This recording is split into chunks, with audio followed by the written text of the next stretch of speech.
Hello, everyone. Welcome to MFL Total Access. After a full-on French show, we're back in English, and we got Max Rosenfeld on the show today. Hey, Max. Hello, hello. Thanks for having me. Mais on peut faire en français si tu veux. I practice Uh, French and repping a lot Will was nowadays. complaining too much. He wants to understand the show this week, so we'll stick it to English because he's actually watching from Portugal. Um, he had good things to say about the visuals of the last show. He said the small looked good, even though he didn't really understand what he was saying. But before we start, you've been in the league for a really, really long time. When was the first year you joined the league? So I started MFL before it was MFL. It was Louis Cyr. I think I talked about this. LCL. LCL, the LCL league. So I don't think they were actually like set teams. It was just kind of like pickup. John, I think, created it on Craigslist. And then one of my friends invited me to play, and then it was fun. How long? 12 years, maybe 13, I guess. Before you for sure. Um, Will was maybe in diapers. Yeah, if he was born. Yeah. No, definitely great stuff. And you've been playing for so long, and it's only like in recent years now you started getting implicated like as refereeing, as a writer, um, which is great. I got a lot of great comments on the Brossard and Laval article. So for those who aren't aware, this is Max. Put a face to the name of for those in Brossard. You guys see him practically every week. Even the people in Laval that don't have told me that the articles are very well written and the analysis is great. Um, and now, yeah, now you're a referee. Also, you have to replace the quarterback with something else, I guess, since longtime quarterback. Yeah, add the stress to a different stress. So the first question I have for you, because I prepared like two, three little questions for you. After going at it against the Outlaws and Steve for numerous seasons and being, I'd say, the two best teams of like MFL history, probably the Holy Trollers and the Outlaws, and probably the two best quarterbacks of an MFL history in yourself and Steve. How does it feel to join forces with the enemy or the so-called enemy from these past seasons? I know that you had told your teammates there's no chance you're ever wearing an Outlaws jersey. You'll wear an orange shirt, but you're not going to wear an Outlaws jersey. But how does it feel to like be a part of that team that you were gearing up every season to beat? Yeah, well, I retired kind of abruptly because of like a arm injury. And then this was maybe like 3 years ago. But a lot of new kind of newish players joined maybe 4 or 5 years ago, and they didn't know me as anything but a QB because I was injured from my foot, so I never played defense. They didn't know like old Max receiver because I started as a receiver when I first played. Then Smuda stole my record for most yards, I think. But I was a receiver, turned quarterback, injured. And so I think Steve was actually I got two offers. I didn't really get like asked to play much because I don't think people knew who I was like as a non-quarterback. So Steve asked me if I wanted to play, and I think Will asked me to play Oh boy. Iron Wolves. But the QB at the time for Iron Wolves was John, so I had to pick between Steve and John. Um, so I just picked Steve because it And seemed John's a really good buddy of yours off the field, right? I love John, but I thought we had a better chance of winning. I had never like I always went against like Smuda, Svetna, Marvin, Steve. I never played a game in my life with any of them, so I thought it'd be cool to see. Maybe it was like a one season experiment. And then we won the championship the first season. And kind of like they asked me to play again and then again. And it kind of just stuck. But Steve did ask me if he could put a Outlaws like logo on the front of my orange shirt, and I refused. I asked him to put a Trollers, but he said no. So How many championships will it take for you to get the Outlaws logo on your jersey? Ain't ne ain't no number. never, no. Yeah, and Josh wasn't on Outlaws. I'm sorry, on Iron Iron Wolves Wolves when that line. offered. Okay. So that's like that would have been maybe incentive to have changed like history. Uh, Yeah. but yeah, it just kind of like no one asked me to play except for Yeah. Steve and Will, and I just didn't even know Will could throw the ball at that time. So Yeah. So now, Will, you got the backstory as to why you got rejected. yeah. But it was a great point that you brought up because it is true. Your last couple of years when you were playing quarterback, you were literally only playing quarterback. And before Yeah. that, you were a baller. Like well, when I first joined the league, you were already a quarterback. But I remember you as a defensive player, how like you were one of the top DBs in the league. And then with the injuries, obviously, you just focused on throwing later into your career. But now it's great to see you play like literally every position. I think when you first joined Outlaws, were you the snapper the season one, or you became snapper after? Well, I was like a super sub because I think Oh yeah, Jafar was exactly, exactly. missing. You weren't a full-time snapper, but you snapped quite a few games, but you're able to slot in literally Yeah, I anywhere can kind of play across any the board. position. Like I love Uh, rush, DB. I mean, I think I lead like the MFL history in like interceptions of all time. Division one for sure. yeah, Uh, but I just like, I played well and I was coming back from injury, so I didn't know how I would do. But my rehab went really well, especially the last 2 years. And now I'm like 90% of the player I used to be. I probably won't ever get back to where I was just because of age, but youth. I just, yeah, just like try my Seeing best. these youngins now that don't know those prime years they have in front of them. Yeah, yeah. No one knows old. Only like the OGs know old Max. Yeah. Another quick question I got for you. So, since you've been in the league for like ever, since the inception of the actual MFL, like what would you say is the best part of it and the thing you love the most about the MFL? I think there's two things that come to mind, like kind of right away. First, that the games are a bit longer. I think if like maybe if the league got huge enough, you would have to cut the game times. But I think the MFL really thrives off of the extra like 15 minutes of gameplay, and it kind of makes it feel like you're playing in a real intense game and it matters. Like other leagues, it's like 45 minutes, 15 minutes that goes by, and it's like so it's way too fast. It feels like you barely got a sweat. So that's one of the like that's what I love for sure about the MFL. Outdoors too is kind of the same thing. I love playing outdoors. I wouldn't really want to play indoors on turf. But the other thing is that kind of everybody knows each other. The vibe is a lot better. I've subbed in like FPF and other um, leagues, and it's just not the same feeling. I just no one kind of cares about anybody else. Um, Camaraderie. yeah, the camaraderie, community aspect, I think is like a lot bigger. Uh, you know, here or Yeah. MFL now that I work for the NFL. So for the Yeah. NFL over other leagues. And yeah, and one of the things that we saw like this past weekend was the everyone at the Bear. I know before when the league was smaller, it was a lot we all had the games at the same park. And one of the things that John and I had discussed as the league grew and we were forced to use two different parks because we can't have five games running at the same park every week was that kind of that vibe. So we're really making it a thing to try to have as many weeks as possible where we'll have fewer games, but everyone at the same location. And obviously try to maintain the fields because one of the comments we had in the past, which is not the case as much anymore because we've been doing a better job switching fields when it rains and everything, is to have the field conditions, but also to try to have everyone at the same park, which kind of goes against each other. Having everyone at the same park every week would ruin the field conditions. So it's kind of like a balance of how you want to keep it. And then this past weekend, we had the parents versus kids game. We see a lot of great comments there. Um, and Yeah, last question. Yeah, go ahead. hopefully one day I'll be part of Yeah. the games. Yeah, there are a lot of babies or pregnant wife and girlfriends. You're up, Also, you're up first. yeah, I can't wait. Maybe in a year or two, I'll be able to play with my daughter. Plus 10 maybe. Yeah. And then the last question I had before we get into more of the fun stuff. What's your personal favorite moment of your MFL career as a player? Either player, ref, writer, anything. Like if you had one moment that comes to mind, your personal favorite moment in the MFL. Yeah, I think of two. Um, I think my first championship with Trollers probably was like we were winning, and then me and Josh were the safeties, and I look at Josh, and I'm just like last few minutes of the game, I'm like we're about like don't speak. I just nodded him, and you see him like not actually, he's like foaming at the mouth, but like not actually. He's like so excited and intense with it, and we're just like staring at each other. I'm like it's over, and he's like So I guess that was the probably the best moment.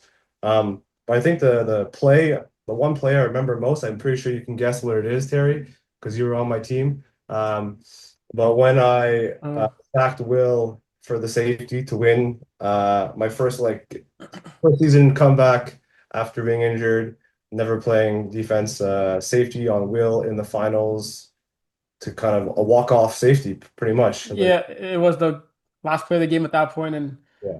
usually I think Outlaws made the decision to punt, right? I think we did we punt? Yeah, I think we were at our own five. It was fourth and like three, and there was like 35 seconds left. Yeah, And and then no timeouts. So we were kind of like, I just said to Steve, I'm like, I trust what you want to do. And he said, I trust the defense to get a stop. And the yeah, first we got a stop. I mean, you and me were kind of trying to throw Will off with changing the yeah, rusher. And then we wanted, I guess, the height for the harder take pass. away the middle since you had the whole field to drive. Turned away, and It I definitely worked. in the end zone. And then that was like that could be the greatest play like I can think of I've ever seen in the MFL just because it's like The magnitude of the play, like the yeah, safety first is like the biggest play you can kind of get, I think. And then a walk-off in the finals is pretty like I yeah, picked you can't draw it up like better for yeah, yourself. yeah, yeah. Definitely a great moment, and I don't know if Will has still been losing sleep over it. Oh yeah, It's funny how he's not here right now. He can't defend himself or say anything. no, Will's a good sport. He would say great play. I mean, he Yeah, got us the next season, so yeah. Yeah, no, what makes it that play even more huge, I find, is that the fact that it happened in Division One. Like, you would tell me it happened in Division Four or Five, I'd be like, okay, it happens, but in Division One, like, you're telling me a team has the ball, there's like 90% chance they score in the finals when they have the ball to start their drive, right? Like, it's so offensive driven. Like, I think about the finals, Trollers Outlaws, where it was like both teams scored 50 points or something, and that the fall finals at on the turf field in the East End there. Like, you just think that, like, okay, the game's gonna end on a touchdown. It so rarely ends on a defensive score, even though people praise defense wins championships. In flag football, especially in the MFL, especially in Division One, I feel it's much more offensive driven, right? So when you have like a stout defense or a playmaker on defense or someone who could just put points on the board from the defense side of the ball, it makes it that much more impressive because there's so little of it these days. yeah, I agree. Remember that turf finals. I played with Yeah, a broken finger, and I can't believe we scored 52, but that was a crazy game. a broken finger on your throwing hand. Throwing hand, yeah, Which yeah. finger was broken? My index finger. In the semifinals the week before. I Yeah. feel it's a finger that's pretty important to throw the football with. I'm throwing like this, but yeah, it worked out It enough. definitely didn't show in that game. Defense didn't hold up. Yeah. Before we start our regular program, we had a few fun things we wanted to discuss. So, like, I know you brought up the idea, and I think Josh helped come up with a few fun topics.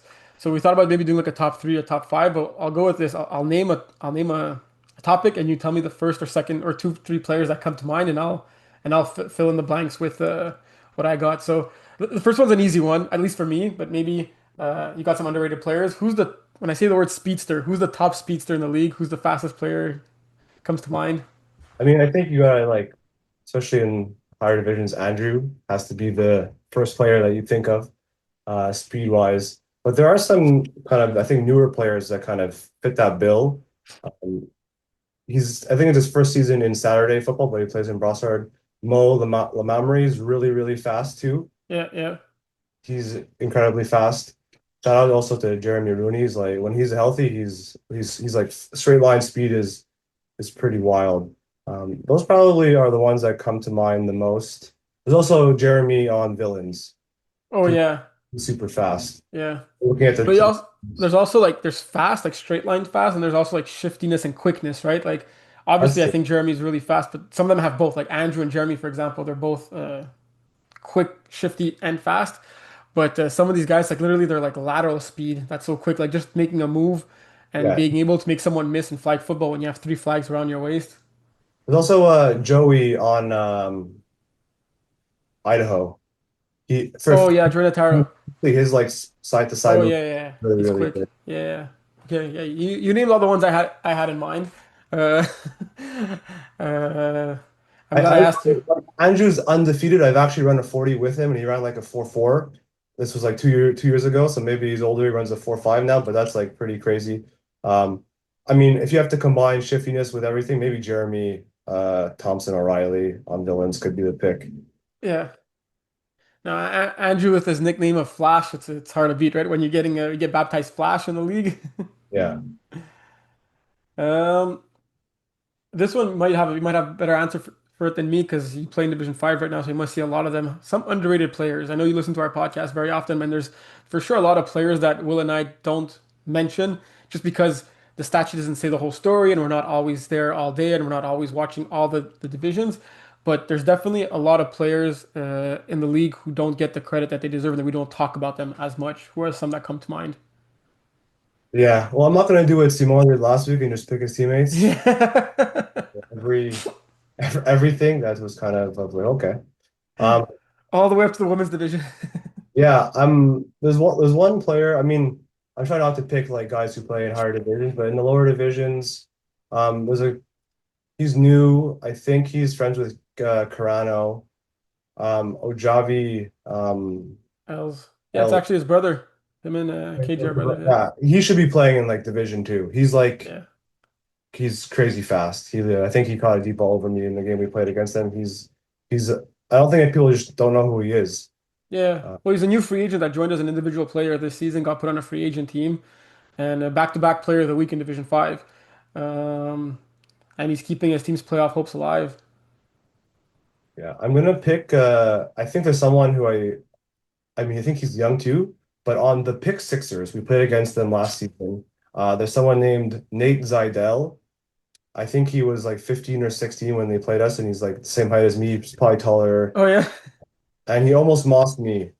I was really impressed with his ability to like have like strong hands and stay in bounds. So I think Nate Zidell, just for people who don't know the lower divisions, he's probably one of the best players in Division 5. Cool. I got one too. Back to the team with Ojavi. His name's Shiraz. He's actually the captain of the Hive, which is the free agent team. New player to flag football. And I guess I'll slot him in into the underrated and also make a segue to the next topic, which is locker room guys. I feel he's a great locker room guy because this team had some trouble early on in the season with the number of players they had, also with the team chemistry and all that, being a bunch of new players. And it's rare that we see a free agent team being put together when you have no idea who anyone else on your team is. It's not as if it was a group of five friends that got added with another group of three friends. All these players had no idea who they were a few months ago, and to be fighting for a playoff spot this late into the season is like great for a free agent team. They're 4-5. They can finish 500. I'd say they exceeded all expectations for a free agent team, and it's greatly thanks to the captain Shiraz, who's been doing everything he can to keep the vibe and also the talent on the field alive.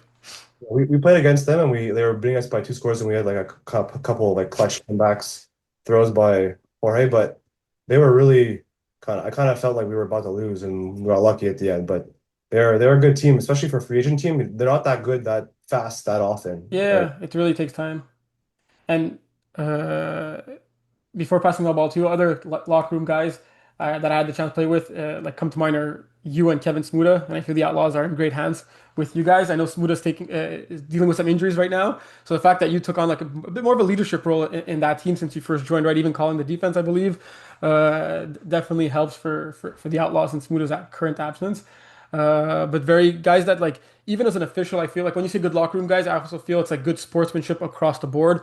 Having refed a lot of games, having refed a lot of Division One games where it gets very high heated, we always appreciate those guys who, even if they don't agree with the call, they come in a calm manner and ask you for an explanation. And regardless if they agree or not with your explanation, they acknowledge it and they let you know in a calm manner, and it stays that way, very polite, respectful. And those are guys who I feel I'm talking for most officials when I say this have no issues ever speaking with these players or making the call and discussing it afterwards because of the professionalism that comes with it. So I definitely appreciate that when I ref your games. Same for Smoot. I know there's other guys across the league. I say probably the majority of the league is more respectful than not, but especially the last couple of Division One games have been more heated than usual. So that's definitely appreciated. Yeah, well, thank you. I mean, it's something I pride myself on is just being like a good person to my team and the refs. As a ref too, you kind of know how hard it is to be uh, accurate. But yeah, thank you. So I won't pick myself because that's Something Simon would do. yeah, I don't think yeah, if he thought he was, he would pick himself, right? Um, so I play on a lot of teams and it's hard to kind of see what's going on in the huddles in like for other teams, right? So I don't think I could pick guys who I've never played with before. That would be tough. I'm trying to think of all the teams I'm on. One of my friends I play a lot with, Michael Lesniak, he's Oh yeah. like always so happy and he's never mean to anybody. He's losing, winning, and then always playing in Division 5 too with 5-1-4. And they don't win every game, but like he's just there to have fun. He's Yeah. just down to like just play football. So I guess he would be one of the guys that comes to mind. I'm also looking at KOLB, their quarterback, John Plourde. He's like, I refed one of their playoff games, and when they're like the Spice Boys, I forget what they were called, the Bush Bush Boys. Yeah. Boys. Um, they were losing in the playoffs, and he was just like trying to pump them up and get some energy. So I think he like his teammates appreciate that from him. I think he's pretty kind of He's a pretty good locker room guy. I'm gonna just see if I can find a lower division two While you player. look for that, I'm gonna add one because you said the word happy, and that was a key word that kicked in my brain. Because I was refereeing a game while Carlos was scorekeeping it, and he's one of your Hmm. teammates in our controllers, Carlos Lopez. I feel that there's not a nicer guy in the league. The guy's always happy, always in a good mood. He's always there to cheer on his teammates. Very passionate, and great sportsmanship. I just feel we're lucky to have a guy like Carlos in the MFL, and everyone benefits from his great mood all the time. Yeah, I think also Gold is like pretty. Oh yes, yes, Gold's yes. a pretty good choice. He plays in I think the lower divisions now, but he used to play in the higher divisions, and he was like, well, he praised me once. Like he thanked me just for being like on his team as a sub once. Like he subbed for us, and it was like it was an honor to play with you. I'm like, I'm not like anything. But he's a really nice guy. Win or lose, like we played them last week in D5. You'll hear more about that later. But Gold's pretty excellent, I would say. Like, And he does a great job for the league as well, like for with new teams, with beginner teams, helping out other teams that he's not even on. With the media team right now, his podcast with Matt is flourishing. Player of the week has added some sophisticated calculations into it thanks to Gold. So if you agree or don't agree, you could partly blame Gold for it, yeah, but definitely a huge help with us on the media team and on and off the field. He's just a great guy. yeah, I think Gold's a good. All the players that we picked. I mean, I wish I could win it every year, but you can't win them. But I mean, Gold's a good pick. Carlos super nice. Lesniak, I think all deserving. Yeah. This one's more for you. Let's go with retired players. Who's the first top dog retired player that comes to mind? Um,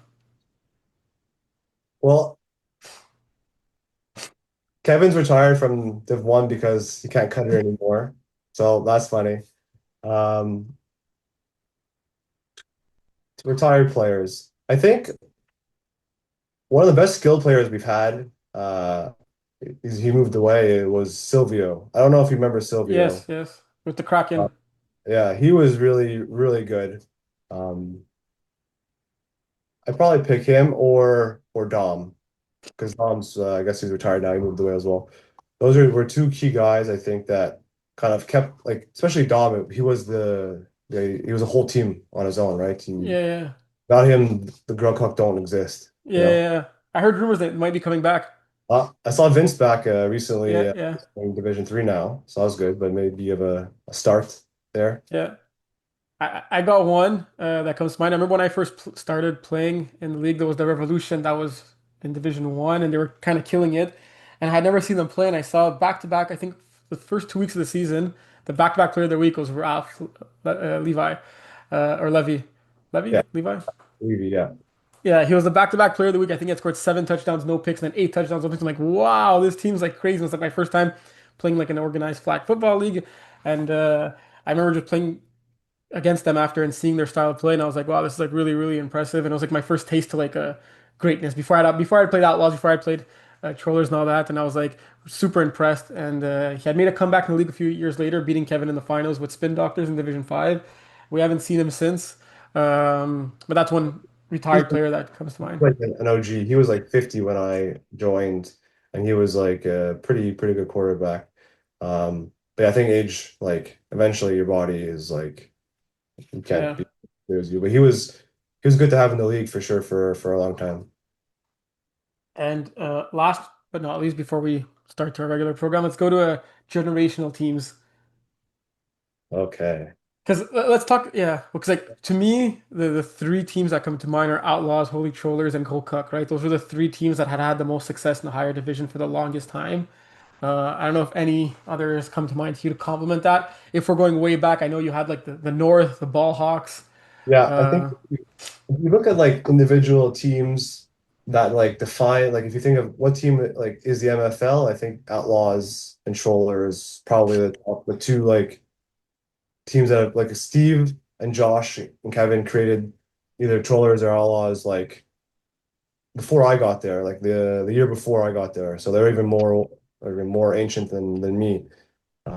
Those are probably the two teams that kind of define the MFL. They've played in the playoffs kind of every year that they existed. that Trollers existed. I think before Outlaws was Outlaws, they were like the Stonecutters. Uh, Okay. I don't know who picked the name, probably Steve, but Yeah. I think it was Stonecutters. That was funny. It was yeah, Trollers and Outlaws would be my pick. I think Rook Hook, yes, but I think they're not as OG, so I wouldn't pick them. Um, and you have some like newer teams that kind of are like everyone knows it's a Phoenix because it's Kevin's team, or the Iron Wolves because John created them. Yeah. Arnold's is becoming an OG, I think. So that's probably it, I would say. I wonder if there's anyone else that could come to mind who's been around for a while. Well, we have old school that's been around for a really long time. They're in Who's a Bros. good one? Yeah, they play now, I think, in Brawl Star. Yeah, they're in Brossard now. They were in a long time Montreal team, and they've been in the league for like a really, really long time. Um, yeah, I guess that's about it. Yeah, maybe like Thunder Buddies could be. Ish. Yeah. What's going on there with your camera? I'm getting a phone call. Oh, So just kind of like it's put the phone on Do Not Disturb. You're a busy it man is right yeah. now. It is except for like my family in case Okay, it's okay. emergency. So in case Is it it's an emergency? I don't know. So hold Oh. on. Okay, we'll take a little break soon, but before we begin, I try to have a few league-wide messages. Fall registration is now open, so let us know if you're coming back. Between the spring and the fall season, it's always a little more condensed and a little more tighter. The registration is open up until the weekend after the finals, so not much time to prepare after that. So you got to try to prepare for your team as of now. The ratings will be calculated as of July 15th. So if during the weekend you see some funny things with the ratings, it means they're in the process of being calculated. But up until July 15th, nothing will be finalized. We gave ourselves a little bit of leeway to go over things really thoroughly and make sure that on July 15th everything is finalized and ready to go. So yeah, if you have any questions, wait until that date. So you might see some funny numbers here and there, and then we'll either send out an email or post on our Facebook page or do both once everything is completely finalized. I'm wearing my mathematics shirt on, so you could show you that I'm already started the calculations behind the scenes in our algorithm. But yeah, so that's the case. Our finals are live streamed. We made a post about that. We're gonna have all six finals, the five divisions and the women's division, back to back to back to back to back to back to back on August 2nd. August 3rd are the Laval and Brossard finals at the same time. There'll be videos and highlights for that as well. So if you have any questions about the fall registration, if you want to know if your team will potentially fit a division or not, or already speak to us about your plans, let us know. Registration ends August 4th or 5th, I believe, for Montreal. So you still have some time, but it's important to get those teams in as soon as possible. Do you have any questions or any other things you want to discuss before we go division by division? You want to get into the Laval Brawl Star articles? Tell me or play well. I actually had like through the grapevine, like player to player to player to player to player said that one of my articles got a team riled up in Laval, and I haven't been like physically to Laval. So I thought it was cool that the articles made it like an intense game on the field. I think it was like the Bandinos against Billows and Business. Yeah, yeah. Well, Uh, Bellows pulled up a huge upset in that yeah, one. yeah, they did. So I guess they have you to thank. I heard they were like, we're not pretenders or something like that.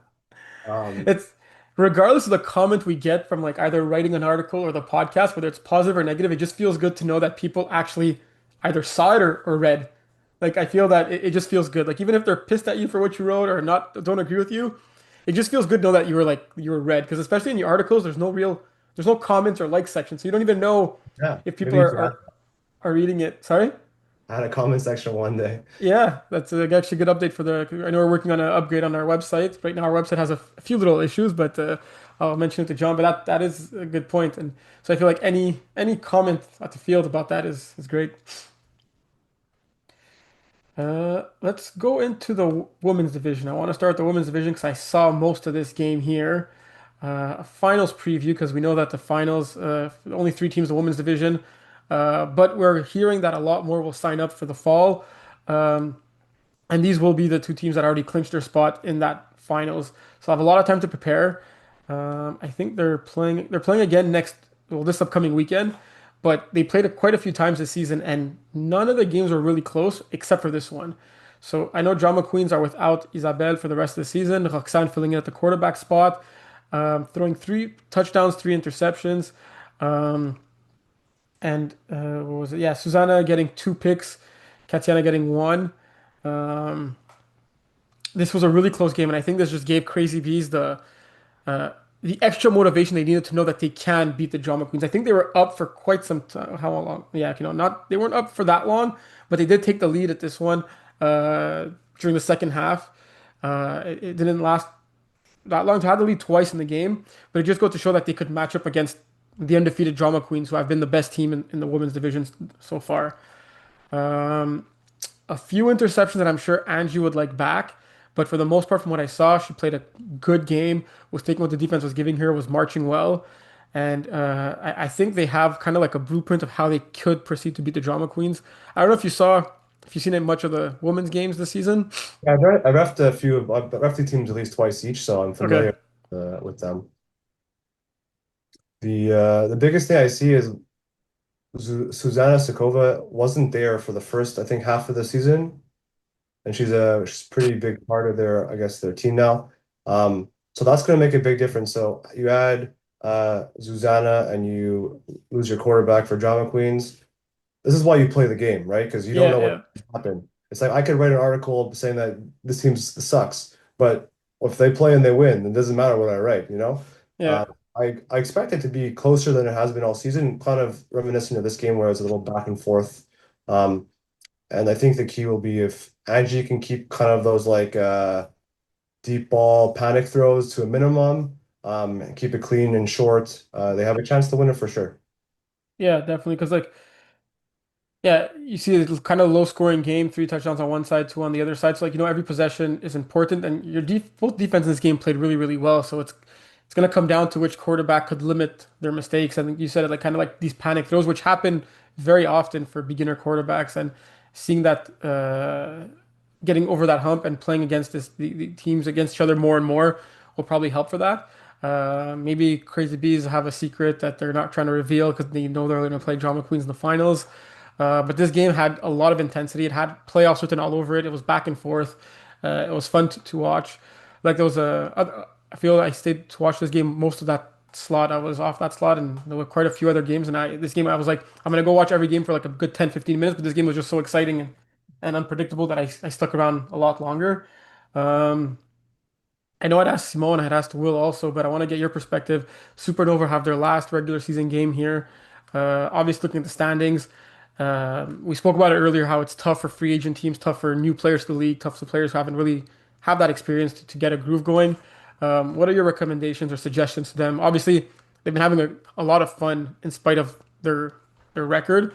But any advice from Max? The easiest way to get better is just to run all hooks every play, honestly, because that makes you look like across the field, so either right to left or left to right, and just you know what everyone's doing, and you just find the open player. That's the key to like improving as an offense, because then your quarterback learns to read, and you get easier throws. So it could be 1 yard, 2 yard, 3 yard, 5 yard, if you need more yards, 10 yard hooks, but kind of having hooks on offense. 'Cause I think that's where they struggle the most. Defense, is kind of you only get it by reps and learning how people move. But offense, you can kind of change a lot by making small decisions. So I would probably say run all hooks, 85% of your plays, Yeah. just to learn. I think you run that a lot too, eh? Yeah, yeah. And sometimes when you even notice that the defense, because like a lot of times in these divisions, you could tell who the safeties are, and they're really lined up really further back. You could even tell your players don't run it at 5 yards, run it at 2.5, run it at 3 yards. Just have space, turn around right away if the defender's like 10 yards back, get the ball off quick to your receiver's hands, and even if you gain 3, 4, 5 yards each play, that's enough to move the chains, get the first down, and get closer to the end zone. So it is great advice, even for more veteran players. Like I've been playing quarterback for a few seasons, and I still run that play like very, very often. So yeah, which division would you like to go to next? We can go in reverse order, unless the division one was kind of crazy, so I don't know how much time you want to spend on each division. We'll go with the flow, I guess. Laval. So the folks over there can see a face with that writer and actually comment on them through video.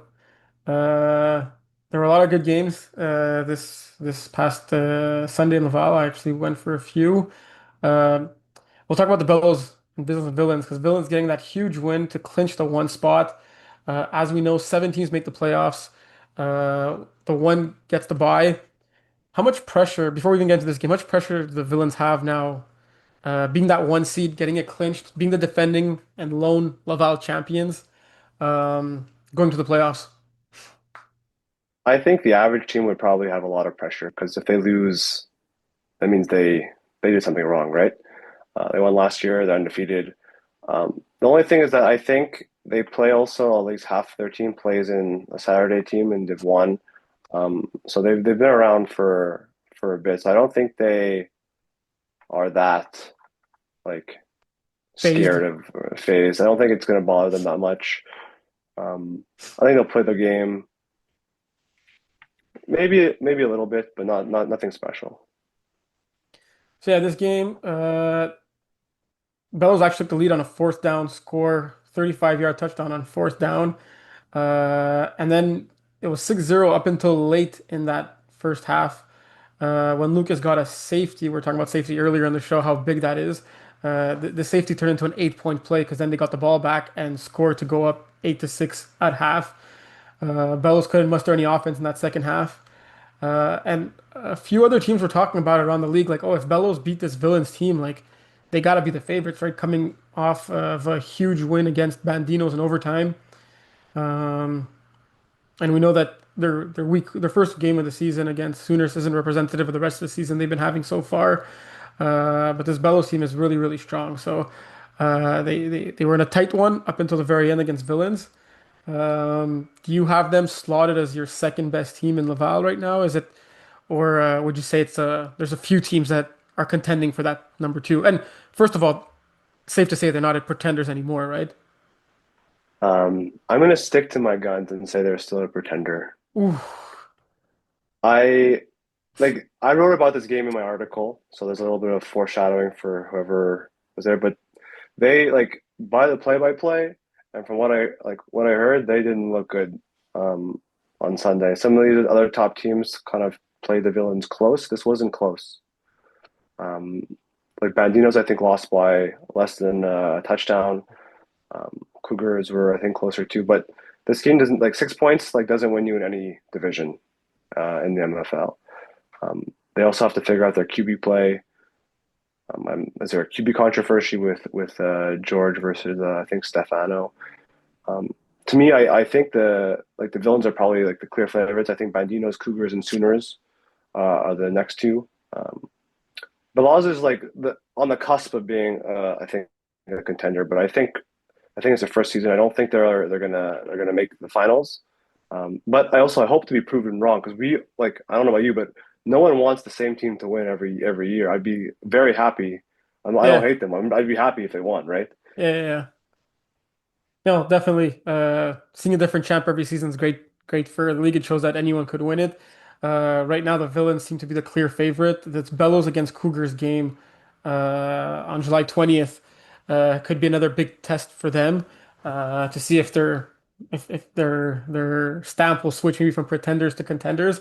But I agree with you that Villains are one, and then you have Bandinos, Cougars, Sooners. And I'd put Bellows in there. I have Bandinos, Cougars, Bellows, and Sooners all together in that second kind of category. We've seen great moments of each of these teams. Like each of these teams seemed unstoppable at times, and each of them seemed that they laid a dud at other times, right? Villains the only one that have been consistently good throughout the whole season. Um, but yeah, it's going to be interesting to see how these Laval playoffs play out. That one seed now is settled. So the rest of the season, there's still 2 weeks left to go, is just for seeding now and for that final playoff spot, um, which has gotten very, very interesting because in a couple of weeks ago, I feel it was pretty much locked up. Les Pousseurs de Ballon, after scoring I think 160 points through the first 3 games, have been struggling a little bit here. Roster inconsistency hasn't helped. Who do you think gets the last 2 spots now? to sneak into the playoffs. Yeah, I think like Tornado and Grizzlies were both 0 and 4, and then they've won two of their last like 3 or 4 games each. Um, they're trending up. I think like next week's game of Grizzlies versus Bilals in business will probably tell you if Bilals is real. If it's a close game, I think there's no chance that they have to win the league. But if they can kind of destroy Grizzlies team that's improving, then they're a contender. So I think that's the one Yeah, I would circle on my calendar for next week. I think I mean roster inconsistencies can probably like make or break you. So I would probably pick Topinad to steal the seventh seed. Grizzlies, I would actually pick them ahead of Pusur right now, but um, I would probably pick Topinad. yeah, and les pousseurs de ballon, le Flag James, probably one of the game of the week and most important game for these two teams who are both in a playoff spot. But the loser of that one might have a little bit of a trouble uh, going forward. But then you look at all the other teams who are on the outside looking in, and they're all playing playoff teams, so it's going to be tough. It's going to be tough for Tough to Yeah, beat Sooner. It's going to be tough that's for true. Grizzlies to So beat Bellows. So everything might be, we might all be at the same spot after this week. looking at the schedule, like when I look at the standings, you don't know who's playing, but I think Tottenham will probably lose to Sooners, Grizzlies, and Belaz. Probably Belaz, but So I think all three of the teams could just add an L, and then the last week or two will be the deciders. Honestly, Yeah. And what you said about Bellows against the Grizzlies is definitely true against the Cheetahs as well, right? Like, obviously, you want to remain in a good sportsmanship and you want to annihilate teams, go for two, call timeouts late in the game, but it should be a relatively easy game for them, easy games for them this weekend for well, Bellows.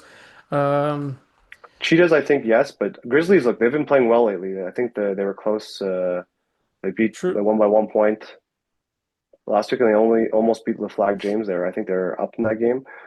You have that's the game I would circle on. You can tell for both teams. Will Grizzlies seize the last spot, and will Belaz like be like a real threat? Yeah, I actually left this game here, and I want to say that Zach Lemaire was all over the place as a rusher, getting 4 sacks, 5 total tackles. This game could have went either way. Grizzlies were had the ball at the end of the game and they were marching, and got stopped at the 1 yard line. Um, Even if they scored, they needed the 2 point and needing to go into overtime. But Harrison and LeFlag James just made the big plays when they needed to. Grizzlies had a harder time offensively in this one, but it was a very close and tight game. Yeah, I'm just looking at the schedule now. I see Busers playing LeFlag James and Sooners 45 to end the season. A high chance they go 0 and 2, and then Taknad is playing Grizzlies the last week of the season, and that's probably winner makes the seventh seed. Yeah, well, Pousseur, le Flag James could go either way. Like, depends which version of Pousseur de Ballon we're gonna get, right? Yeah, but those are the ones to circle on your calendar Yeah. for the next couple weeks. Definitely exciting stuff in Laval. Let's move our way up. So Division 5 now. I did not see any Division 5 games. But I think you saw the Big Booties Jungle Squad one. Yeah, so Big Booties is my team. I have to say that we struggled at the beginning of the year. I think we were 1 and 2. We won six straight, and I think four of those games were comeback wins. This is the first one that we played well the whole game. Um, so it's good to peak when you get to playoffs. Um, Yeah, I so gotta say I'm I mean, surprised at the score because like Jungle Squad are a fairly decent team, right? You're defending Division 5 champs. I know it's not the exact same yeah. team as last fall, but goals throwing in Division 4. He started the season throwing in Division 3. He's doing a lot better in Division 4 than in Division 5. But yeah, like this is a really good Jungle Squad team. I know you guys are playing well at the right time. But was the game closer than what the score indicates? No, the score indicates like what happened in the game. It was pretty one-sided. Um, I've never beat gold before in Div 5, so it's I think the first time ever. Okay. So finally, yay! But it was pretty like well-rounded offense and defense both played well. Um, Jungle Squad got to the end zone a couple times, red zone a couple times. They just kind of didn't break through in. It could have been closer, but we had some key like I think Anthony had it. Two interceptions. I was just thrown right at him. He didn't really have to make a play on him. They're just like bad reads by Gold and on to the next play. But this is a team that if they make the playoffs, they will. I would still fear them. I was expecting Yeah. to Well, to lose, like 45% chance of loss. Like they're a good team. I know that Gold has a history of making the playoffs like just barely and then winning a championship. It happened. I remember that winter season where he went I think 500 and he just sneaked in at the last playoff spot and he had like two big upsets, having to beat that one seed and the two seed, and winning that Winter Division 3 championship a few seasons ago. So like I know that any team in the playoffs, like you're dangerous, right? Like it's just two or three wins that you need to muster together. Yeah, Well, I think in Division 4 and Division 5, sorry, you have to have there's the pre-quarter, so you might have to win four games in Division 5 to be Division 5 champions. But yeah, once you're in, it's a new season. Every team starts 0-0, and any given Saturday, right? yeah. I mean, I wouldn't want to play them honestly in the playoffs. We're a high seed, but we've had a really easy strength of schedule. We haven't played DTS or Slicks or Phoenix yet.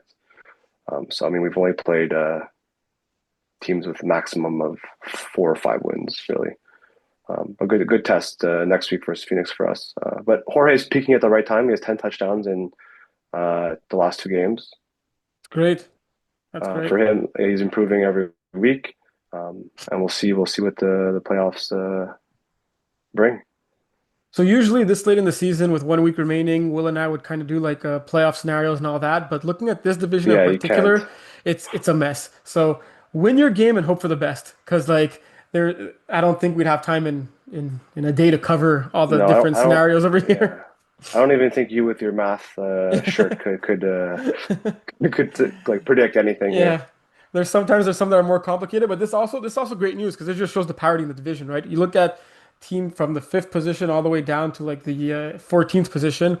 They're all within like one game, so it's great for Division 5. I know it's a rather large division, and a lot of teams have asked, "Oh, are you gonna have a Division 6 soon?" And for the most part, I feel that the like I say 80% of the teams in Division 5 are in the right division, right?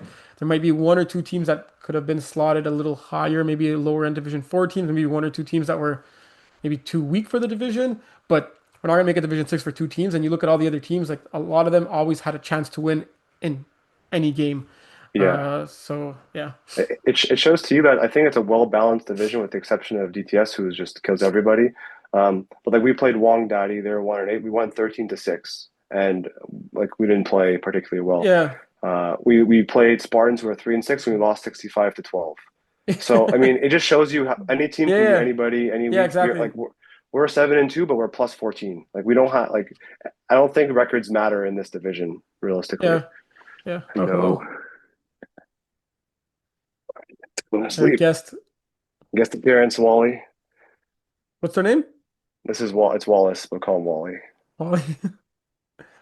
Uh, I'll Let's move go to him. Division 4. Yeah, So looking at the standings in Division 4, contrary to Division 5, all the playoff teams are set. We have some exciting news as this Saturday at 7:30 p.m. we'll have that play-in game. As DTS are moving to Division 4 for the playoffs. That created a new game to ensure there's no conflicts. That game needs to be played this Saturday at the end of the regular season. All teams have been sent an email to let them know of the certain scenarios that would make that for them to play. We're going to update the teams during the day as well. So it's a little bit unfortunate because teams going to have to stay alert, maybe having to play. But it's the only thing that guarantees that there'll be no conflict. Because the other alternatives would have been a team potentially having a game at the same time as another one of their teams. So that's going to be the case, and a lot can happen here. As you can see, the teams that are most concerned by this are Alouette, A Squad, Underdog. I think it would require a miracle for underdogs not to play in this play-in game. Sitting at 4-5 right now, but crazier things have happened. I guess if they win their game, A Squad and Alouettes both lose. All the six-win teams remain at least, yeah, they'll be at least at 6 wins. It'll be a three-way tie. I already looked at it. Alouettes, A Squad, Underdogs all split amongst each other. They went 1-1 across the board, and then points against do favor underdogs. So yeah, and underdogs are playing Spartans, which will be tough. But Alouettes have a tough one against Beer Hood, and A Squad have a tough one against Les Bouchers. First place also still up for grabs, so a lot to be played for in this Division 4, even though the playoff teams have been determined. I also saw the Mustard Tigers Alouettes game. Did you see any Division 4 games before I Yeah, I go on? refereed the Spartans Boucher game. Okay, let's start with that one then. Oh man, I remember Yeah, seeing that during the day. Yeah, like, and I saw that. so I've Okay, I'm like, never okay, Boucher must have been missing their quarterback, but no, Lucas was there. So like, what happened here? so I've never seen Le Boucher before, um, but it wasn't their day.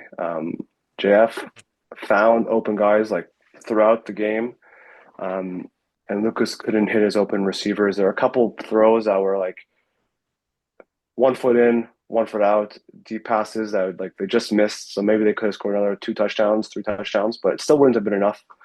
Um, it was it was as dominating a performance as you can kind of get. It was just 48-14. Nothing went right for Le Boucher. I think JF also was 4 for 5 on converts, which was really really big. Yeah, huge. And then Les Boucher had a chance to redeem themselves against underdogs later in the day. But Spartans really showing that they're a contender here with that huge win. Yeah, Obviously, Quentin is still dealing with a little injury. He was able to play in the game, but not yet clear to throw. So Frederic threw in this game.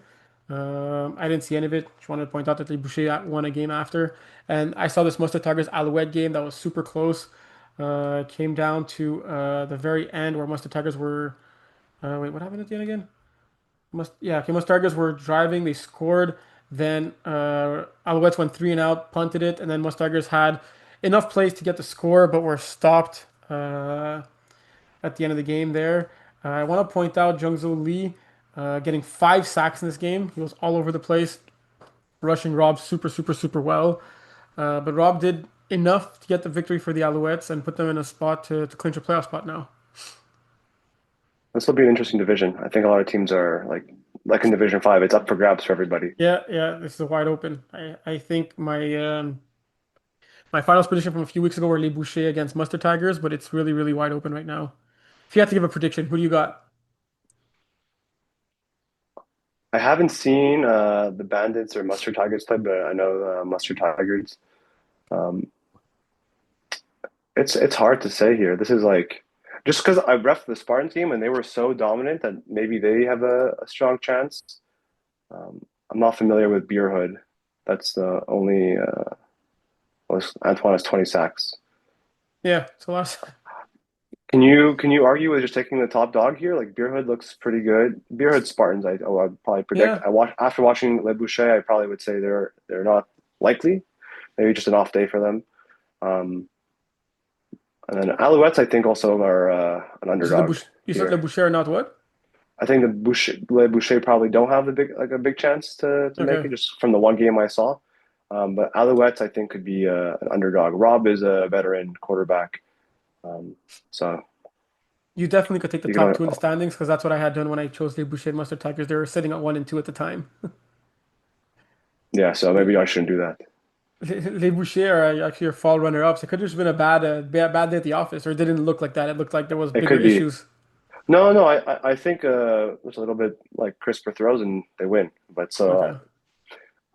any of the top five, six teams, I think have a shot here. And let's not forget, DTS will be moving up in the division, right? Mm, that's true. They're good Uh, athlete. They're good athletes all around for sure. yeah. So Division 3. Um, I ref the Laval Drama Club game. So Laval dealing with quite a few unfortunate injuries, especially to their one of their top players, Francois Rochette, who's like literally a Division 1 player. The score was pretty one-sided. Simon and Drama Club were doing like literally whatever they wanted. Everything was working for them in this game. The short, the deep. And the same cannot be said for Laval. Um, even though they're having a pretty good season. Um, I didn't see this game, but this was a lot of scoring. This has to be a record for Division 3, over 100 points. Rob and Avery combined for like fireworks in this one. I think it's the Um, highest scoring week I've like I would guess in MFL history it has to be. Yeah, it has across the to be. MFL. Even like for the big booties to score 30 points, Improbab 44 and Div 5, the high 40, TS 40, like these are high scoring games for the lower divisions as well. Like 30 Yeah, points, big booties, we haven't passed like 25 all year or like in 2 years, right? So yeah, uh yeah. what a And week. Julien Chabas stepping up big time here, 7 for a buck 23, a touchdown. Action Squad losing earlier in the day against switching hours, so then they get to split on the day. Um, yeah, crazy stuff. Did you see any Div 3 games? I didn't see any Div 3 games, but I put a note because this is also foreshadowing. I think Simon Valiquette, we played against the Jama Club. He's like he's really improved a ton, and I think he's a Division two quarterback at this Yeah, point. Um, might he's be his like, last season throwing in Division yeah, 3. like I don't know if it's because he's played in the lower divisions as quarterback. I don't want to like also boost his ego because he's already like confident enough. Yeah, Um, but I think Div two is your home next season. I wouldn't maybe don't allow him playing in the lower divisions as quarterback just because he's yeah, gotten so good. His throws are on point. He doesn't take risks. He hits like what he needs to hit. When he played us, he was like 8 for 8 on drives, and it was like avoid me, throwing to me, and perfect everywhere, hit everybody, yeah. surgical. 43 touchdowns, 6 interceptions, definitely impressive. But also seeing his team is averaging 37 points a game is really, really good. Looking at the Yeah, standings now, that there's still some spots up for grabs. Fat players getting the forfeit win over Les Nomades because Lamad had only 2 or 3 roster players, had a bunch of subs. It sucks, but props to them for still finding the subs to play the game. Like they knew they wouldn't be enough. yeah, They didn't just not show up. We hate that. Both teams got to have a ton of fun. Fat players getting the win, and now look, you can have like a freaking log jam here of 5-5 teams. And once again, there's a bunch of different scenarios. We're not going to go into it in detail. For teams wondering, read the yellow part at the end of the standings. Refer to section 18 for the detailed tie-breaking procedures. Every year, people get surprised as to why they're in and they're not in.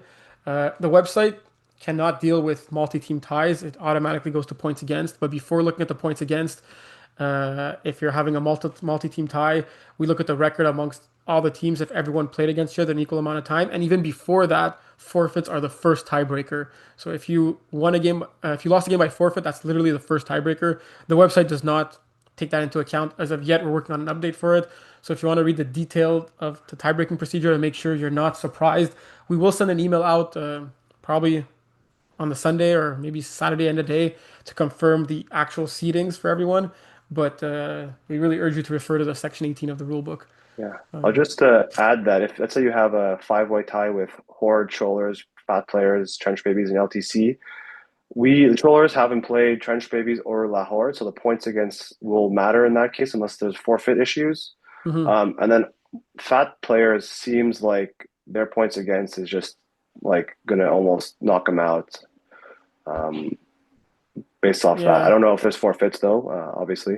yeah. Um, that could be like the tiebreaker is just FAT goes to 9 because they don't have the Yeah, defense for the and on top of that, the forfeited games are excluded from tiebreakers, so we do it on a per game basis. So like their 304 points are actually on 9 games because they gave up zero in that forfeit win. okay. So it makes that forfeit number even higher than what it even looks like right now. Yeah. So that's a good point. That's solid to point out. Yeah. All right. Did you have any other notes for Division 3 before I move along to Division 2? No, that's perfect. So Division 2, we had some action here. Taking a quick look at the standings, we'll see the results of the games up on the top. CIA Fusion had an important game to win against Nice Thieves. They did not get it done, even though Nice Thieves were without their quarterback. Double Dippers got a big win. Rossos were on a bye week, so the playoffs are playing out. I think Ducks are officially eliminated. So are Phoenix. Phoenix are officially eliminated after, even though Phoenix beat Fins up this weekend, they're officially eliminated from a playoff spot. Um, and I believe CIA can still make the playoffs. Where are they playing next week? CIA are playing the Ducks, very Ducks. winnable. And there's definitely a scenario where CIA can make it in. Ross Sauce Double Dippers could be tied with Yeah, them. double dippers have to go 0 and 2, and then raw sauce has to lose CIA to beat Double rejects. Dippers, and they played once. So yeah, so there's definitely a scenario where CIA are still alive. Um, but Yeah. Double Dippers And are playing Fins Up and Average Joes. Oof, it's not going to be an easy task. Both teams are battling for that bye week because in Division Two, there's two teams that get the bye week and one and two seed. It'll be three against six in the quarterfinals and four against five in the other quarterfinal matchup. Um, it looks like nice TDs are nicely locked in a playoff spot without the bye week, so their seeding could fluctuate, but yeah, I caught the Fins Up Phoenix game, the first one, that where Phoenix kind of kept themselves alive. Just to point out also, they've scored a lot of points this year, 311. They're averaging over 30 points a game. It's yeah. really that their defense with like the league worst defense, which you're surprised by because they have Chris calling everything, right? And they have I some don't know if he plays good defense. Does he play pieces. much defense? I think he plays defense. Okay. He's got 5 picks on the Okay, so year, he's so definitely playing defense. Really would be really impressed if we get five picks off the bench. yeah, I mean that'd be illegal, right? So, but they have good players: Alec, Josh, Jeff, Oh yeah, this like team's stacked. And look, Tyler, and they're scoring points, right? You question maybe Chris is a better like receiver defender than he is quarterback, but he really stepped up this year, 40 plus touchdowns. So yeah, you're surprised with 311 points, 30 points a game, and you're giving up more than that on average. no, for Maybe sure. maybe because they have Kevin on their team. Yeah, well, I think it's because they have two Crusades on the team. They needed to Oh cut one. yeah, But yeah, Fins up without Will and Steve here, but still impressive that Phoenix got the victory. Both quarterbacks having a clean game. Um, yeah. then there Steve's was the not Fin. there.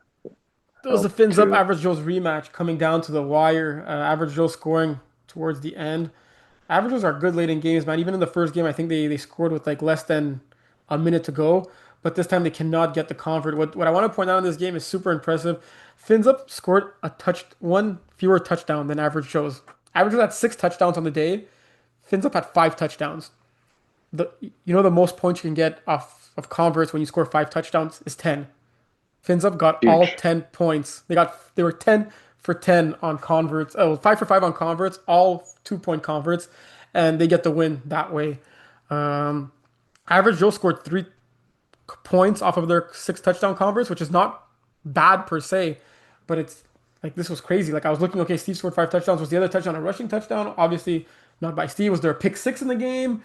Jason didn't throw in the interception, so it couldn't have been. So how the heck did they get there? Then I add up the converts. I'm like, wow, this was super impressive. Um, and like in these higher divisions, like Division One, Two, like when these top teams play against each other, it does come down to the wire. It does come down to converts. And in this case, um, it just goes to show how like going for two can be that much of a bonus, right? Yeah, I mean, the higher divisions, people go for two more, but converts tend to like in the one, two, and even three sometimes. Converts are the game because teams score a lot. Like Yeah, getting your converts, like people are like, "Oh, we scored a touchdown. It's okay. Just play defense." But like converts are the most important aspect, I think, of like flag football at this point. yeah. And I ref the CIA Nice Cities game. I feel it was close-ish at the beginning of the game. 21-12 going into half, but Nicely scored late there. You were talking about Smo being a Div 2 quarterback. He clearly Yeah, showed it in this game here. Um, Simon's the master sandbagger for the lower divisions. so the what? Sandbagger? Sandbagger, yeah, he like fakes playing badly so he could stay there. Oh, But he's well, he's not actually fake. he's He's actually a not good faking much. quarterback. Yeah, he's not faking much with Drama Club this season. No, first time ever, but he's like, I don't let him play in the lower divisions anymore. He's like, he's too good as a quarterback.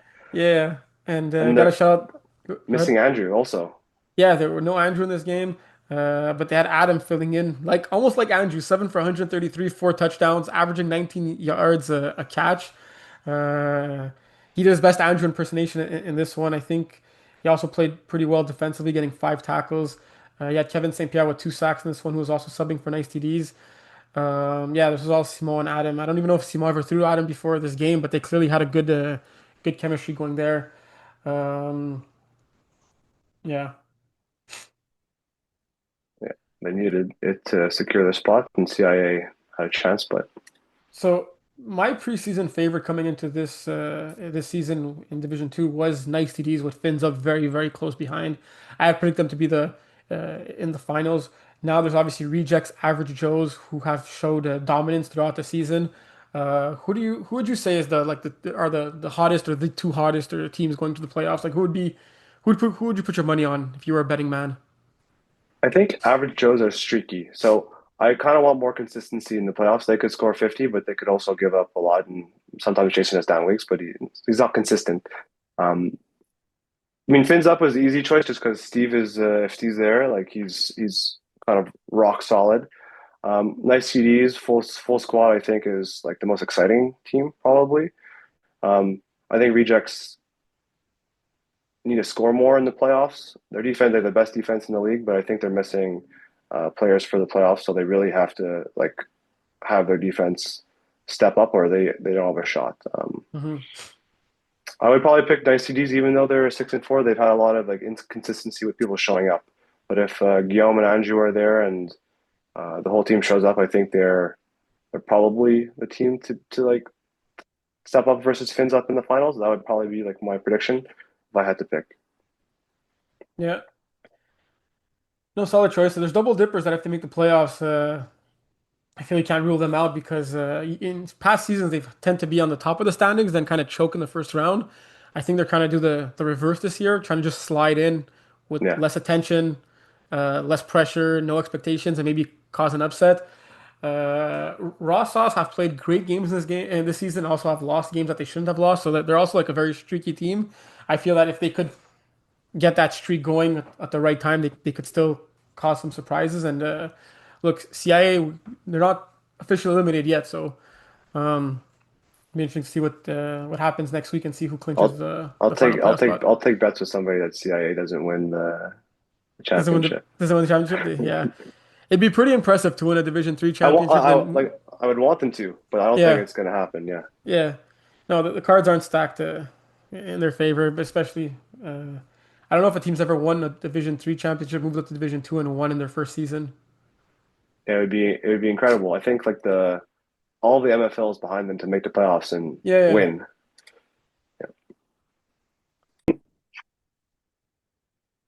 So last but not least, Division 1 for real this time. Cash prize division. Um, let's start with the Unit Raccoons game. A lot of points scored in this one. Freaking lot of points. This has to be an MFL record. I don't know if we could track this in any way, but this It has to definitely be. has to be I an have MFL never record. played in a game where both teams scored 60. I've been in like a 58, 59 like game against Outlaws, but like not 60, 60. Yeah, what's crazy. It's crazy that both quarterbacks even threw an interception in this game, thinking that they could have went 11 Yeah, touchdowns, no picks, or I guess that, it was the yeah, maybe pick that six would that have. like was like I saw pick six. Well, the play had to happen in order for him to score 60 points. Like the There was no pick six though. or maybe it was a pick that like were tackled on like near the goal Oh, line is what I'm yes, yes, remembering. yes, yes, yes, yes, yes, yes. Yeah, yeah. But literally, Vinny, Guillaume, I wonder how much their arm or shoulders hurting the next day because throwing for this many yards, that many touchdowns, that's literally crazy stuff. Like, um, what's shocking is that there's only two 100-yard receivers in this game, and David St. Jean and Sean Haney both balled out. But usually, when you see the quarterback combining for almost 800 yards, you'd expect at least three, 400-yard receivers. You got a trio of guys with 3 touchdowns on Raccoons with David, St. Jean, Mo, and Alec. Everyone with at least a touchdown on the unit side of the ball on offense. That's great ball distribution by Vinny, completing 41 passes out of 50 attempts. Um, yeah, I don't know if you did you catch any of it? Was this the game that you left at halftime? I think you were Yeah, watching I it. saw like two-thirds of the game. Yeah, It was loud. it was a 42-33 game at half, which would have been a very high scoring game just in itself, right? Yeah, I think I saw at halftime Sean caught like a Hail Mary toe Oh tap to the yes, back of the end zone. yes, yes, yes, yes, yes, yes. It was double quarterback play. It's actually Vinny says Vinny threw it here, but it was actually Dylan. Throws the ball to Sean all the way in the back of the end zone for a 34-yard Uh, touchdown there. Um, so does that mean that Guillaume has the record by himself, I not think Steve Vinny? is also there. No, Oh, did he? I guess I we thought can it was a check that. three-way tie. It might be. But so if Yeah, Dylan threw yeah, it, then yeah, okay. yeah, yeah, yeah. So it's a three-way tie. Well, maybe actually a two-way tie legitimately. Um, Yeah. Dom and Jonathan Plot with 9 touchdowns. Crazy I didn't break the yards record in this one, although they both showed up in the top five. But yeah, that was crazy. Last play of the half because Raccoon scored with 10 seconds left, right? So like, how much time do you want to leave a team to score? Obviously, in this game, 10 seconds was too much time. Uh, and the unit scored there. Uh, I think it was back and forth until wait, they took like a 9 point lead. Yeah, so exactly right here. So it was like 2 points game, and then Raccoons were getting their converts, unit weren't getting their converts. Funny enough, the Raccoons were down 2 points at late in the game. It was like 46 4. Yeah, over here. Well, not that late in the game. I guess it was early in the second half. They were down 2 points. They went for one. Then the unit get the ball. They score to go up eight, and they go for two. So I felt both those decisions were questionable. I feel when you're down two, you want to go for two to tie it up. When you're up eight, you want to go for You're one to make it a two possession game. you're right. I would say in the first half I'd still go for two just because it's early Yeah, enough yeah, that the extra points, but you should maybe bring your math shirt to the field for some of these teams. yeah. Yeah, but oh my God, I think this game took like we were talking about earlier what you like about the MFL, and you were saying how the games last Yeah. 15 minutes over the hour. This game took a full 30 minutes. Like this game was an hour and a half long. Yeah, This, the the clock time. stops with all the scores, or in a game at 0-0, there's a bunch of picks or turnovers. It's the same thing, and but that's why we love the MFL because we can. This game can happen, right? Yeah. We were talking about the like ballers earlier, and guys. I don't think we spoke about the best hands, and I know that Jeremy Rooney made some grabs in this game. Oh my God, he literally snatched the ball. Like Vinny was gunning it, and like Jeremy jumps in the air, and like it wasn't like a like a catch that like it gets glued to his glove. He just like as if he snatched it out of the air. Like I don't know how to describe it. It was just really really impressive. He made at least two of these catches, two of those types of catches in this game, and it was like wow, like people were turning around like did you see those hands? Like it was just really, really impressive catches by Jeremy Rooney. Yeah, Jeremy was a teammate of mine. He was one of my top receivers when I was playing quarterback. Jeremy's my guy, underrated. He's awesome. I mean, lucky to have him. And I didn't see those catches. I had left early, but sounds That's like him, you true. know. That was on like a Joyce. Was that on Joyce Haters or on Trollers? Both. But I had Trollers. I'm thinking of Trollers. I had him Okay. for like 2 or 3 seasons, and Had you recruit him uh, yourself? yeah. He joined D1, I think, with us because he was on our Div 2 team as a free as he was just a random sub, and he joined because he was hadn't played, joined and wanted to play with me. He's awesome, man. He's like Yeah. one of my favorite guys in the league for sure. Underrated, super underrated. So Idaho took care of business against Arnold's, obviously without Will Power at quarterback. I was saying that this game in the first half seemed closer than I thought, 20 to 14. So I'm like, oh, Matt Lacaux started the game off pretty well. I heard that he threw a pick on his second pass. Um, But look, Idaho's going to do what Idaho does, whether it's Will a quarterback or not. If anything, I think this game was closer than the one Will actually played in when he threw like Yeah, 5 interceptions. yeah. At least Uh, no ghosts were seen in yeah, this game. yeah. Um, Yeah, I caught the second half of this game, um, and it was just like textbook. Like Idaho scored, Idaho maybe scored, Idaho scored, Idaho maybe scored, and you maybe score, so you can't win that way. But yeah, Idaho yeah. complete game, start to finish. Uh, yeah, And then nothing talking much to about your say. game, I saw a little bit of this game. I saw Jeremy making a sick catch, and I saw Sam's touchdown on the 45 bomb. I know we were talking about Will Bradford earlier, Will and I on the show, how he's making a name for himself in Division One. I think he clearly showed he could launch the football in this game, getting 7 touchdowns. Obviously, Steve ones up him with eight. Will getting 373 yards, but what a performance by Jeremy! Also, 11 for two, three touchdowns. Yeah, Will's like in terms of like quarterback physical skill, I think Will probably is the number one like physically gifted quarterback in the MFL. Like he can throw in like 17 different arm angles. He can throw 70 yards just with the flick of his wrist. He's incredibly physical. Once like the mental aspects of knowing how to read and fly, because you can tell he's a quarterback from coming from tackle. It's a little bit different. He made his reads are get more crisp, and he's kind of like able to see the game a bit slower, he'll be really hard to stop. I think he made like Khalil fall a couple times on like his movements in the pocket. But yeah, he's really really talented, and then he just needs just more reps, and he'll be really good, I think. Jeremy at 200 yards, it's crazy, but he had a couple of deep balls that Will threw that were about to be picked off that like our DBs kind of just like mistimed that were kind of like risky throws by him. Um, so I think You could make those throws with when you have a Jeremy as a receiver, right? yeah, no, but it was like went through the guys' hands and stuff, and then Oh, into okay, okay, Jeremy's okay. hands. But it A little happened. One of them luck. was me. I know. It hit my fingers, and then like I mistimed the jump. But he caught it because not easy to catch the ball after it either gets tipped or like the defender kind of just misses an easy catch. So kudos to him still catching it. 200 yards. I think he's like just shy of the record. It was 10 yards from Andre. beating the record, yeah. I think Andre had like 212, and someone else had also Valier had Yeah. 212. Um, It's but crazy. I think there's a tie for that yeah, record. Go see it here. Yeah, so yeah, Andre and it's Alex Valier and are Andre. tied. Yeah. Andre's an OG too. Yeah, Miss yeah. Andre. But yeah, the game was good. Justin was huge. Justin's also super underrated. He's a defensive stud. Um, and Steve was perfect. There was one drive that we would have scored on that I dropped one, and Clement dropped a touchdown in the red zone. That would have made it a little bit further apart. But Steve was perfect with his balls. It was us who didn't play good enough defense, but we did enough to win. Even though Will was awesome. This team, Villains, they're going to be good in a couple seasons once they kind of get with the speed of Division One and they get the reps in. Just reps, reps, reps, and that's how you practice and get better. They should stick in Yeah, for Division sure. One and stick on Saturdays, stick Division One.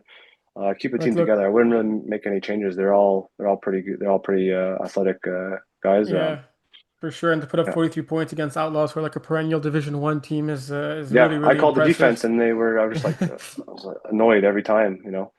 Um, Yeah.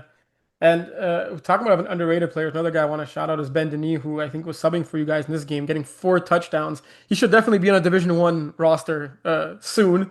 Definitely talented enough. I think yeah, he played 3 games this past Saturday, got 9 total touchdowns on the day, and I think those were games within Division One and Two only. So super impressive stuff by him. Definitely balling out, 8 for 87. I know he's got a good chemistry with Steve now.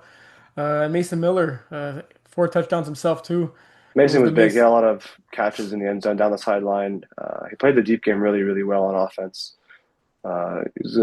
Mason's great. Like can't say anything negative about him. Catches well. He's tall. He's fast. Uh, Great teammate. And the last game of Division One, I didn't see any of it because I was officiating the unit Raccoons at the time. Before we Les Ranceurs move on, I just KOB. want to point out Steve had like a 20-yard run in this game that was Oh yeah, like sorry, I did see made that. Three like for 27. Was that a 14 guys mistake? miss.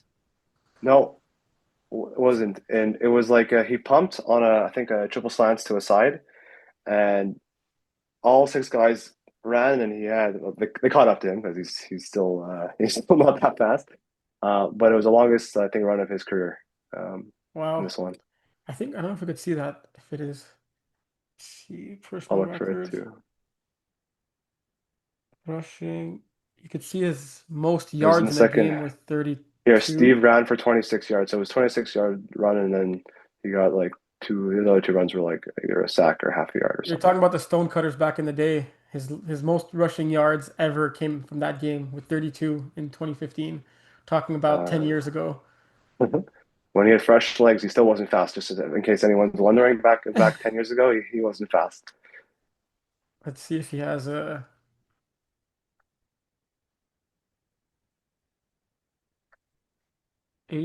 8.465. He definitely did not get a 20-yard run in that one, so it must be his longest run of his career.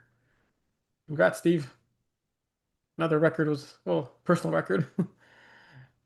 And then Ronsor Kelby, did you see any of this game? Yeah, I saw again the two-thirds of this game.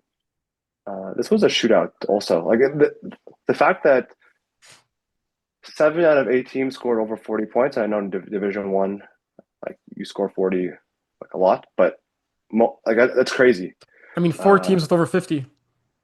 yeah, Half the teams scored over 50. wild game, but yeah, wild week. Sorry, but yeah, this game was it felt closer than like the score indicates. I think it was like single digits at halftime. But Kostiuk was missing a bunch of players. I think they're missing their normal quarterback, and I think half their team was missing. But they played pretty well. KLB is a tough opponent. John Pollard kind of picked them apart. It was just like both teams trading deep balls. I think I saw Nicolas Boucher had like a corner or a post across the field, and he like fingertip grabbed it 40 yards down the field. PO hit him like with no gloves. I think he wears no gloves. I can't confirm. I don't know what he's wearing. I think he had gloves on, but it's not great. Okay. And then I think Chichi Bukasa, he had a crazy toe tap back end zone that was called no catch. I think it was a touchdown, but they called OPI, so I'm not the ref. But they had great players. They had great plays down the field. Um, it was just another shootout. It was just fun to watch. Like just teams like It's always chucking the funner to ball. watch offensive games, right, than defensive ones. Yeah, yeah. Both teams. PO. I think this is PO's best game of his MFL career. 7 TDs in Division One against the playoff team. Yeah, which is really, really impressive considering besides Leo, I don't think he's ever, and Ali, I don't think he's ever played with any of these guys, right? Like he's obviously thrown to Leo and Ali quite a few times, but besides that, must have been his first time even meeting some of these players. I think he's like technically on the roster. Yeah, he got But added to the roster so he could be able to play both ways now, and they had the roster spot open for him. Um, but it was his yeah. first week playing. Oh, okay. Oh, there you go. Yeah. I mean, PO's like got also the physical tools, so I'm Yeah, not surprised he like takes a lead. Like he has a good game. Once the reads catch up to the physical, he could be a Division One quarterback. But this was game was just yeah. fun to watch. Neither team was kind of relenting the whole time. The what? Another team was relenting, yeah. Neither, yeah, relenting. So look at the standings now. Not sure if the playoff teams are set or if Raccoons still have a chance.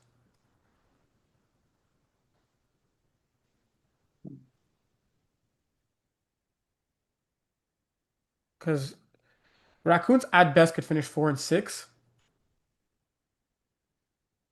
And I think they lost to Iron Wolves. Yeah, it depends. That's a They one-on-one lost to matchup. Iron Wolves and they're not playing them again. Okay, so So then they they don't can't have the make it, head-to-head. And the only thing that could save them is if it's a three-way tie. which And can't there happen. ain't any three-way ties possible. So your five playoff teams in Division One are set. All that matters now is seeding. We know that there's going to be a play-in between 4 and 5. Top three teams get like a semi-bye and to the semifinals. Um, That forfeit from last week for Iron Worlds getting the win is like a huge deal. Huge, huge deal because they would have been sitting at 3-5, and then they would Raccoons would have had a chance Yeah, to win. Iron Wolves was playing KLB and the unit, so they could have lost both games for all you know. And Raccoons is playing Villains and Rosserac, and they could have won both. So that could have been like Yes, the yeah, difference. Learn the yeah, rules, yeah, for everybody. sure. Yeah, especially for the Raccoon's sake. Um, yeah, so Outlaws, Idaho look like they're comfortably sitting at 1-2. KLB unit and Arnold's battling for not to play in that play-in. KLB got Idaho. Arnold's got the doubleheader against KLB and the unit. Actually, KLB actually have a doubleheader as well, and the unit are playing Arnold's obviously.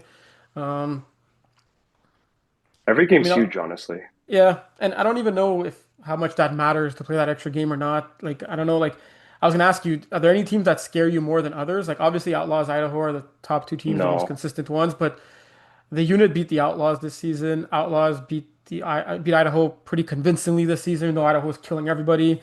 Uh, KLB showed they could play against anybody. I'd say the Arnolds have been maybe the least scary of the bunch, but they're the defending champs, and they showed what they could do in the last two playoff runs, making two back finals, right? So you can't really count them out either. no. I think all 5 teams that are in the playoffs, if their full roster is there, each like every team thinks they can win when your full roster is there. So is everyone in town? Who knows? Only the teams know. If everyone's there, I think it's like you just flip a coin every matchup, pretty much. They're veteran teams. Anything can Converse happen. comes down to converse, like we spoke It's earlier. converts, and that's it. I know Brady is like supremely confident in his ability to convert converts. Um, so maybe I think with maybe they reason, you look at yeah. the here. Oh. Steve has 8 2 points more than him, but Brady's in second place with 15 2-point converts on the season. We should actually maybe look at the team stats because sometimes you got that double quarterback in play. Yeah, so they got a few more thrown by other players. Yeah, I have a few Um, in for us too. But yeah, I think all five teams, they don't care who they play because it's like it's five good teams. Like anything can happen, and it's five teams that know each other. They know their weaknesses and their strengths, and they're just trying their best to have a strong performance on that day. I yeah, mean, I don't think we care who we play against. I don't think it's anyone else interesting to does see either. the unit are over 500, but they have a negative differential. Really. Oh, it's because that forfeit loss, Hmm. but they also had a big forfeit win. Yeah, has to do with that. Anyway, we exclude the points for and points against when looking at the standings after for count. We exclude the forfeit wins and losses, points scored and points against in those games when looking at the doing the tiebreakers afterwards, as stated in Section 18 of the rule books. But for those wondering how the tie-breaking procedures work, you could look at the rule book, Section 18. We'll send an email out after the regular season to confirm everyone's seating. But yeah, so the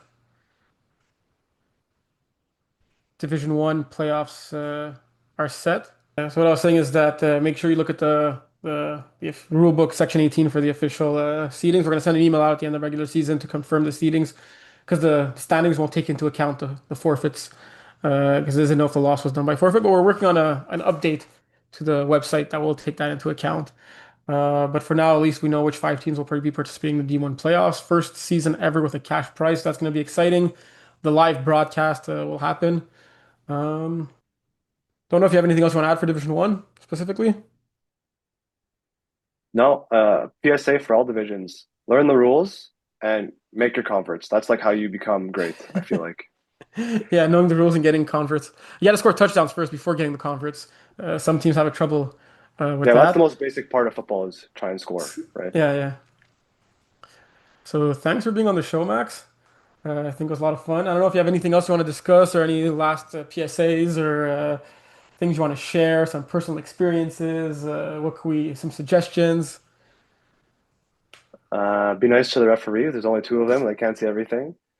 Be nice in Um, general, I'd say. Just be nice people to yeah, your opponent, to the people on the sideline. Feel yeah. in You don't want general, to be known it's as the person who like has the ick. yeah. Not much else. Great job, Terry, keeping everything going. John's gone too, so John and Will are both gone this last couple of weeks. I gotta tell them next time they gotta coordinate their vacations better than that. All right, other well, than thanks everyone that, for tuning in. Let us know what you thought. If we should bring Max in more often, maybe give Willie a more vacation. Thanks a lot, Max. I really enjoyed doing the show with you, and see you all on yeah, Saturday. lots of fun. Good luck to all the teams, and hopefully I win. Right there you go. All right, see you guys.